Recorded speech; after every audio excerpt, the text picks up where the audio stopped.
Aguapui hamba eponaco aracoi mocoi papo yasupateime. Paz y bien este lunes 25 de noviembre. En 1842 el Congreso declara la independencia de la República del Paraguay. Por eso los electos presidentes asumían el 25 de noviembre hasta 1910. El entonces cónsul Carlos Antonio López suplió una omisión alegada contra los derechos del Paraguay a la existencia soberana por su principal contradictor, el dictador de Buenos Aires, de Rosas. Fue así que en un acto solemne firmaron los 400 diputados declarando la independencia de la República del Paraguay, como lo hicieron las demás repúblicas hispanoamericanas. 25 de noviembre, Día del Magistrado Paraguayo. Se conmemora justamente la separación de la función judicial al establecerse la división de los poderes del Estado en esa primera Carta Política del Paraguay en el Congreso Nacional de 1842, donde también se declaró oficialmente la independencia del país 31 años después de aquel 14 y 15 de mayo de 1811.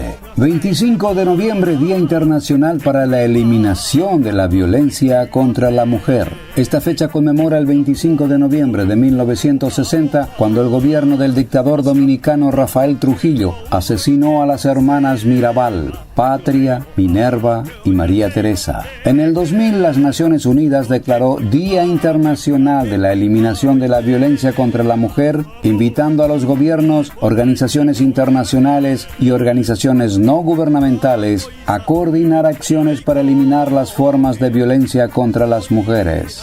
25 de noviembre, Día Mundial del Oso de Peluche, en inglés Teddy Bear.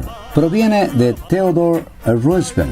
Teddy fue presidente de los Estados Unidos de 1901 a 1909, quien rehusó disparar a un oso en una cacería preparada por sus ayudantes. Por ello se recuerda el Día Mundial del Oso de Peluche. 25 de noviembre en la Argentina es Día de la Marina y del Marino Mercante.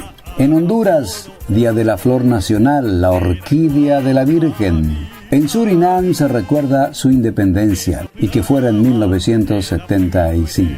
25 de noviembre, festividad de Catalina, Erasmo, Gonzalo y Moisés. La frase es de Nietzsche. Él dijo: es sencillo hacer que las cosas sean complicadas, muy sencillo. Lo difícil. Bueno, lo difícil es hacerlas sencillas. Efemérides, 25 de noviembre, Pegua, Agua, Pujamba, Eponame, con paz y bien. Argüello Dueñeme.